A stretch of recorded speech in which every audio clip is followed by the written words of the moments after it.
everybody, thank you so much for being here. I am so excited to bring you this video idea. I think this is going to be awesome. When I mean products that are satisfying to put on, I mean those things that you apply and you just have this immediate gratification, you know? It looks good, it's fun to put on, it just has an immediate effect on you. There's no struggle with the product, no difficulties, just what things come together to create, all in all, the best makeup application experience. And I hope this is a lot of fun to watch. I hope it's really evident to you what I mean when I'm using these products. I think we've all used those things that look good, but they're just a little fussy to put on. These are things that just immediately, upon contact to the skin, give me a satisfying feeling. And I'll explain why with each and every one, but thank you so much for being here. I think this is gonna be so much fun, so let's get going. And as far as the products I've chosen for this video, it's a complete range in terms of price. Like, it's all over the board. For example, my foundation is probably the cheapest one I have. It is my Rimmel Stay Matte. There is something about this full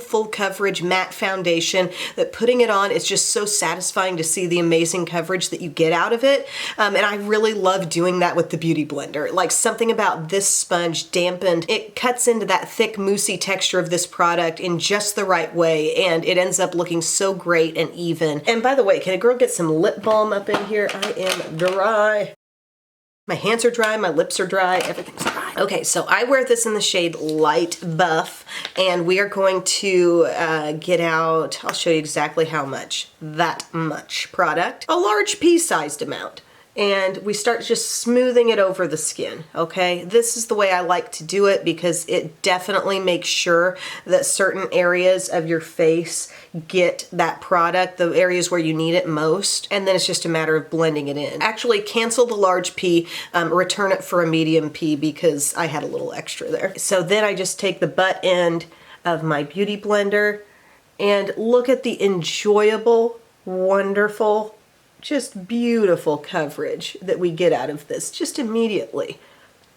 I love, you know, the act of pressing it into the skin and seeing what lovely coverage you get.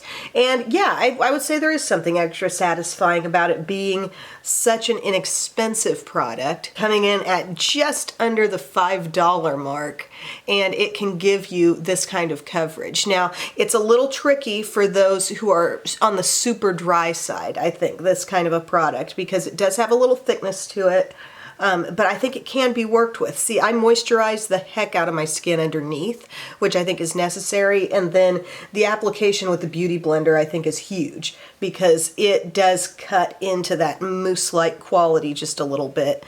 And I mean, look at how great we're looking already. Just pressing, kind of rolling and pressing into the skin. I honestly feel like I'm still just a little like swollen actually around this eye area where I've had all the sinus pressure, which is finally subsiding, by the way, which is why like my voice sounds better. I'm not having all the drainage and all that I did have a couple days ago. I was dealing with some major sinus pressure for a day or two there, and now I can kind of see like right in here. I don't know. Maybe I just slept on my face funny, who knows? But this is what I mean. That is satisfying coverage. There's something about putting on a full coverage foundation that is always going to be, I think, the utmost satisfaction. And this one's just really fun to put on. And see, it's starting that little like pea of moussiness, and then it just all diffuses so nicely across the skin. What I've chosen for concealer is a newly rediscovered product. It's my Amazing Concealer Hydrate. This is from Amazing Cosmetics. I wear it in the shade Light Golden, and there is something about the glide of this stick concealer. Arguably, I think a stick foundation also is really satisfying across the skin, but a stick concealer too, if it has enough hydration to it, it feels so good going on, you know, and it's just really satisfying coverage also. So I'm going to apply it just like this. It's just the swipe of it. Can you see how nicely that is like hydrating my skin while also giving full color and coverage? And then I'm going to use it for a little brightness, a little coverage around here. Let's just pop it on the chin as well. It's just insanely smooth. I love that. And I think I'm going to go ahead and use my Beauty Blender for now to blend that in a little bit. But look at that, like just the fact that a Beauty Blender with gentle pressure can buff out that stick product so easily tells you how much moisture there is in there. It's really great. Get in between the eyes. Love to brighten up that area. sides of the nose, even though we did have great coverage from the foundation, might as well go over the little concealer, the fuzzy out of my hair. And then this is my little like Real Techniques. It's technically a highlighting brush. It came from a duo of highlighter brushes, but I love it for concealer. It's a really great size. And just get it right in there in the innermost corner. Yoink. Good stuff. Nice to pair a nice hydrating concealer with that kind of a foundation too. Now for powder, I mean, there are several powders I really, really like to apply, and I get a lot of satisfaction over giving myself that little extra mattification, maybe that hint more coverage, but one that's kind of the mother of them all, that is sort of my standard that I look to when I'm trying to find similar things at a lower cost. Like, this is what comes to mind. It's the Laura Mercier, and it's the translucent pressed setting powder. Now the loose one is the one that I think the brand is so famous for, but the pressed version, I think this is actually an Allure Beauty Award winner. It's really, really great, and it's smooth. It's not visible on the skin in any way, but it's a great little thing to use to set your under eye, let's say the T-zone. A great product to help enhance staying power of your makeup. I've used Rimmel Stay Matte a lot lately. In comparison to that, this does give you a little more product off on your brush, but it just doesn't look like white or unnatural once it translates to the skin. It's a really terrific product, and it's so much less fussy just being in the pressed format as opposed to the loose powder. Not that loose powders are like, oh, that's so hard, but you know what I mean. Just popping open a compact is easier. So I only have that around my T-zone and my under eye, and that's gonna help my staying power tremendously throughout the day. Thinking about a really satisfying bronzer to put on, it actually came back to me to a cream product that I think is so easy to blend. It gives you just a really satisfying effect because you just see it really going on there and then blending out, and there's no struggle with it at all, but it gives you a really great effect. And it's the Huda Beauty Tan Tour, and this is in the shade called Light. It's called a contour and bronzer cream. I still keep the little stopper in there.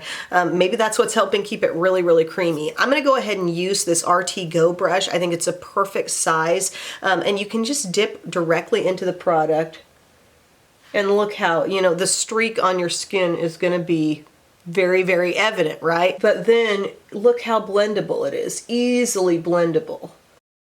I'm applying very light pressure, which is great because then that tells me I'm probably not messing up the foundation underneath. Take it down the neck a little bit. But I feel like I'm getting a satisfying, like no joke contour here. But it's so easy to blend out. I've never before seen a cream bronzer blend this easily. Also the tone, just perfect, you know? Not weird or unnatural looking on my skin. You can go back for a little bit more and a little bit more, but it's super duper easy to put on. I'm just kind of doing like a pressing motion so I don't do a ton of dragging across my skin with my brush. Guys, for blushes, I thought about a lot of different blushes that could have been good for this video, but ultimately the one that I put on and I just get just a total experience out of putting it on, it's the Cotton Candy Champagne palette from Beauty Bakery.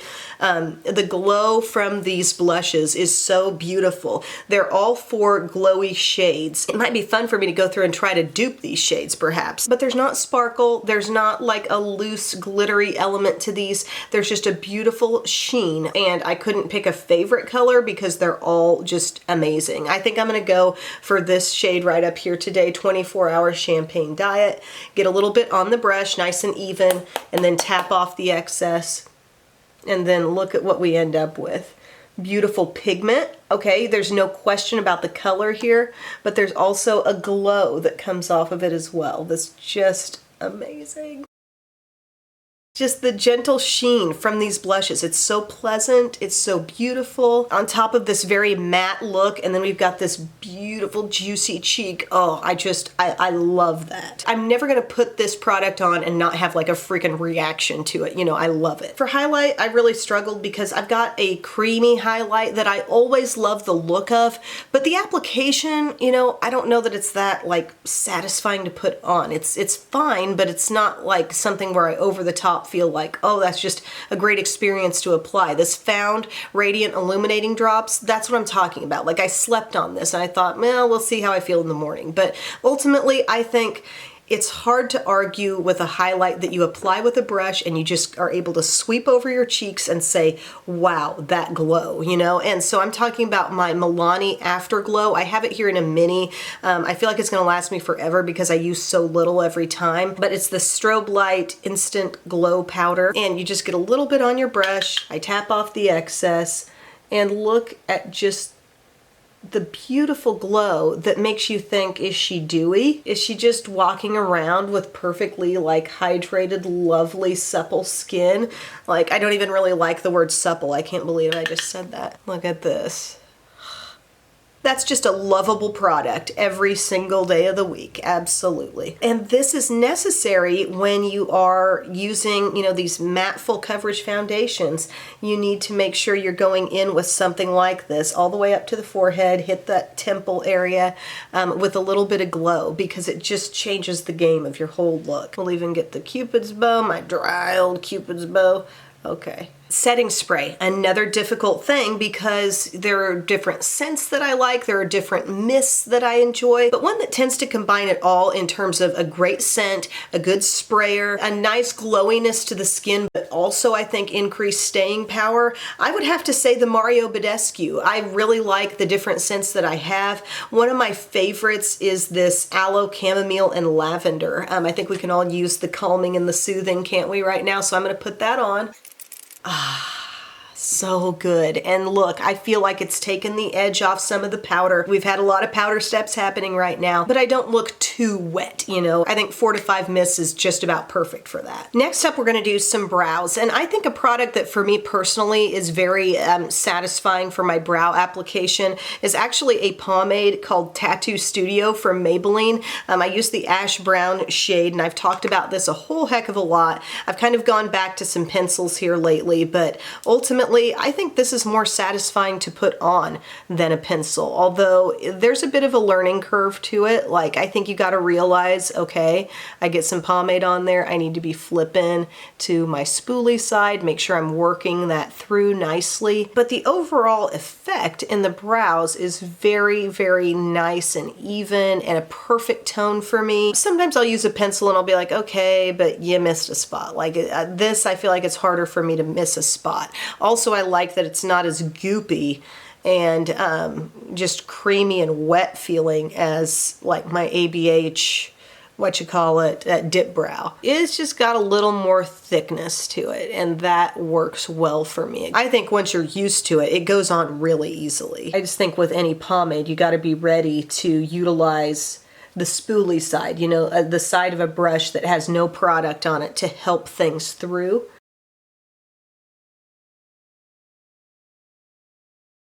Now with this product, I do feel like I end up with some hold, but because it wouldn't be like a satisfying products video if I didn't talk about a brow gel that gives you just an amazing, immediately noticeable hold, and that would be my Almay Brow Styler in medium brown. Like, you put this on and it gives you that little bit of tint. I'm not really applying hardly any at all here because I don't need any extra color, but the hold is so great. It really seems to go beyond any other product of this kind. And if you are looking for just a quick fill-in, you can do that with this. I have a little method I sometimes use when I'm in a big hurry called backwards brow, and that will be taking this first, just whipping it through my brows, and then taking a pencil and just filling in those few little areas that still need a little extra attention, you know? And it's amazing how quickly a brow can take shape in that sequence, right? For eye primer, this is not a statement on my amount of love for Milani eyeshadow primer, but putting on my Tarte Shape Tape eye primer, which comes in this stick form,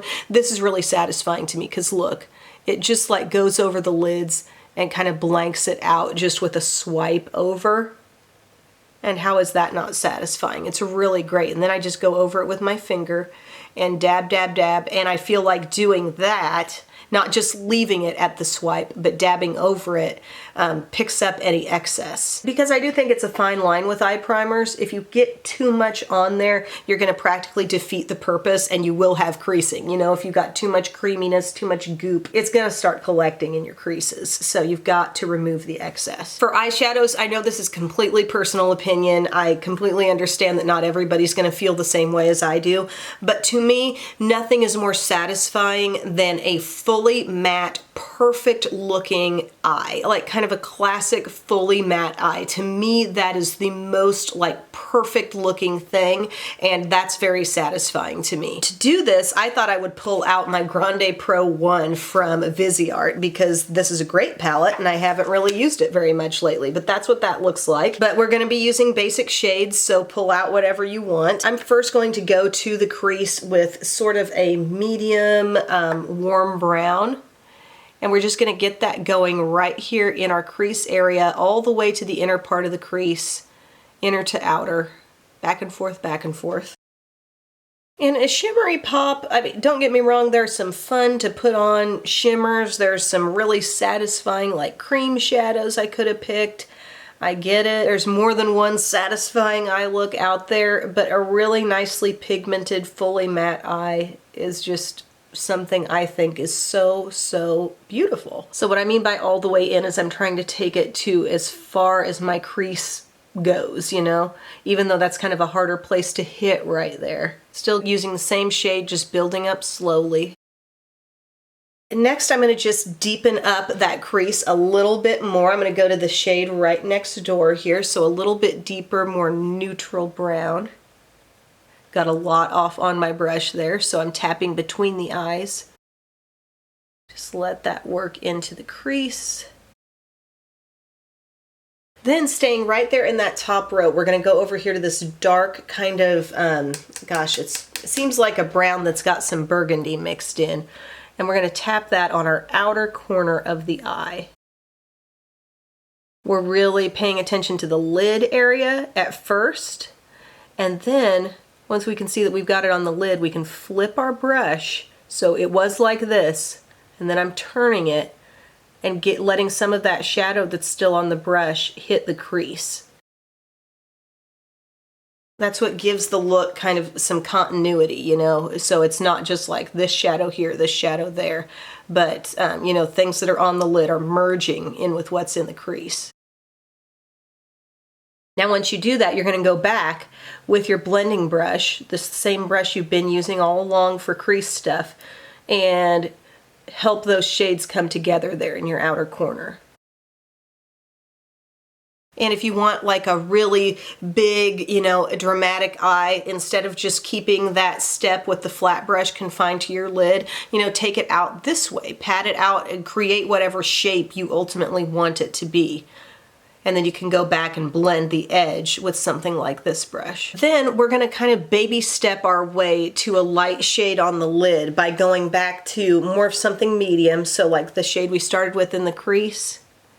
Let's apply that to like the middle of the lid. Let it overlap your darkest shade a little bit. You have such a gradient to work from, right? You don't have to skip from, you know, one extreme to the next. Then we're gonna go to this shade, the next lightest, so a lighter beige. Pat that on. It's kind of a peachy beige. And that's going almost to your inner corner. And then I'm going to take a small brush, this is my Sigma E47, going into this cream shade. I'm going to let that come to my inner corner, encircle my innermost corner. Sorry, have I been out of focus? It's coming right in here, okay? Innermost part, around the corner, just like that. Underneath the eye, I'm just going to keep it really light. I'm just using this sort of medium brown. I'm going to let some of that come right underneath the outer part. I'm not looking to really enclose the eye, but just give it a little really natural definition around the outside. So to me, that's a super satisfying look, to see the matte like perfection of a gradient of shades just working so nicely hand in hand with one another. That's very satisfying to me. Also satisfying is a great liquid liner pen. This is the one from Revolution. It's the Renaissance Flick liner, but I like a really juicy black liner. Especially if I'm going with this kind of classic type of look today. Something that's going to just go across my upper lash line flawlessly. Of course, last really well, but just give me that perfect border. Also, I've said it before about this liner, but it's very easy to hold. It's thicker in the middle, and something about that actually really does help stabilize you.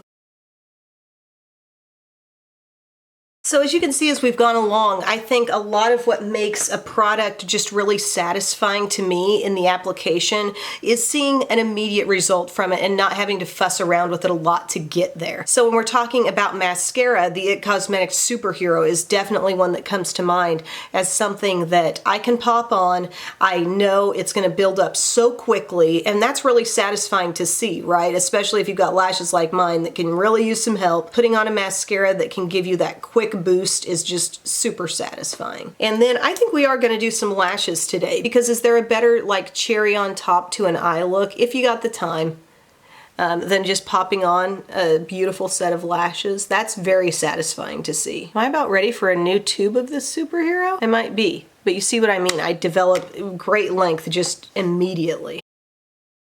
Not a lot of fussing, not a lot of dealing, but a really nice lash going on there with that mascara. And of course, I do love some Thrive Liquid Lash Extensions on the lower lashes, just because it won't go anywhere. I know I can trust it. And because I'm running out of a little memory card space, we're just gonna do the lashes like this. These are my Ardell Double Wispies, just kind of a fluffy, fluttery lash style. I'm having a little trouble actually with my inner corner over here on this eye. It just doesn't seem like it's fitting, but overall, I just feel like in general, when I add a lash, I am more like woo about the look. And then for lips, this is super satisfying to me to put on a full colored, shiny, opaque color in one swipe product. I'm going to use this one from Revlon. It's the Ultra HD Vinyl. I feel like it's the closest thing from the drugstore to the Bobbi Brown Crushed Liquid Lip, and this is the shade called She's on Fire, and it is a really, really nice warm red. I think great for this time of year, so I'm going to pop this on and see what I mean? Boom. The color is so there. So there's the finished look. All of these products to me just really fun to apply, easy to apply. An immediate sort of excitement runs through me when I put them on. It would be fun to hear in the comments section what products you feel that way about, or even put your own spin on this video and do a look where you share things like this, because I think we can all use a little extra surge of happiness in our day, and if a makeup look can do it for you, I say that's great. So thank you guys for your time today, and I'll see you next time. Bye.